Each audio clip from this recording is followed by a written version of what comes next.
പാലം കൊണ്ടുവന്നാൽ മതി. പായസത്തിന്റെ ഗ്ലാസ് പാലം കൊണ്ടുവന്നാൽ മതി. ഡിസ്പോസിബിൾ, അത് ഡിസ്പോസിബിൾ തന്നെ വേണം.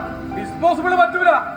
ഡിസ്പോസിബിൾ ഗ്ലാസ് ഉപയോഗിച്ചിട്ട് കഴിഞ്ഞ ആഴ്ച ഞാൻ നമ്മുടെ ചോമടാങ്ങിലെ മണിയാട്ടിലെ വീട്ടില് കല്യാണം നടത്തിയിട്ട് 25,000 രൂപ പഞ്ചായത്ത് ഫൈൻ വിളിച്ചു. പിന്നെ ഞാൻ എങ്ങനെയാണ് ഡിസ്പോസിബിൾ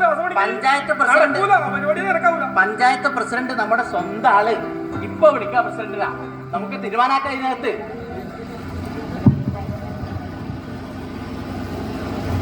ഹലോ ഹലോ പ്രസിഡന്റ്, ഞാനാണ് ഗോപാലനാണ്, തവിടുപൊടി ഗോപാലനാണ്.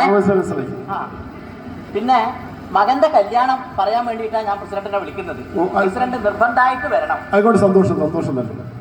പിന്നെ പ്രസിഡന്റ്, പായസം വിളമ്പാൻ വേണ്ടിയിട്ട് ഒരു 4000 ഡിസ്പോസിബിൾ ഗ്ലാസ്സിന് ഞാൻ പറഞ്ഞിട്ടുണ്ട്, ഏർപ്പാടാക്കിയിട്ടുണ്ട്. അത് പറ്റൂലല്ലോ, പഞ്ചായത്ത് നിയമം ഉണ്ടാക്കിയിട്ടില്ല. ഡിസ്പോസിബിൾ ഗ്ലാസ് പറ്റൂല എന്ന് നേരത്തെ പറഞ്ഞതാണ്, പ്രചരണം കൊടുത്തതാണ്. ഡിസ്പോസിബിൾ ഗ്ലാസ് ഒരു കാരണവശാലും ഉപയോഗിക്കാൻ വേണ്ടി പാടില്ല. അല്ല പ്രസിഡന്റ്, ഈ സ്റ്റീലിന്റെ ഗ്ലാസ് കഴുകാനും പിടിക്കാനെല്ലാം നമുക്ക് ആളെയും കിട്ടില്ല. മാത്രമല്ല അതിന് കൊടുക്കാന്ന് പറഞ്ഞു കഴിഞ്ഞാൽ ഒരു കുറവല്ലേ നമുക്കത്. നീ 4000 ഭക്ഷണം കൊടുക്കുന്നുണ്ടെങ്കിൽ സ്റ്റീലിന്റെ ഗ്ലാസ് പഠിക്കാൻ വേണ്ടി ആളെ ആക്കിയിട്ട് കല്യാണം കഴിച്ചാൽ മതി. അല്ലെങ്കിൽ പഞ്ചായത്തും മെമ്പർമാർ നേരെ അങ്ങോട്ട് വരും, നിന്റെ കല്യാണം അവതാളത്തിലാവും. നീ ആലോചിച്ച് കഴിച്ചാൽ മതി.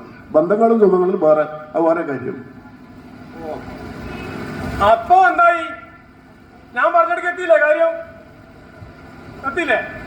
ഡിസ്പോസിബിൾ ഉപയോഗിക്കാനേ പറ്റൂല. അറിയാല, സ്റ്റീലിന്റെ ഗ്ലാസ് ആക്കിയിട്ട് എന്നെ വിളിച്ചോ.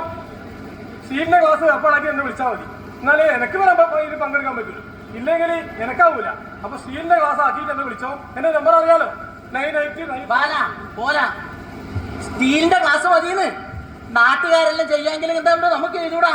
സ്റ്റീലിന്റെ ഗ്ലാസ് മതി, നമുക്ക് ഡിസ്പോസിബിൾ വേണ്ട. പ്രസിഡന്റ് പറഞ്ഞത് നന്നേ ബോധ്യപ്പെട്ടു. നമുക്ക് അതിന്റെ വിധിപ്രകാരം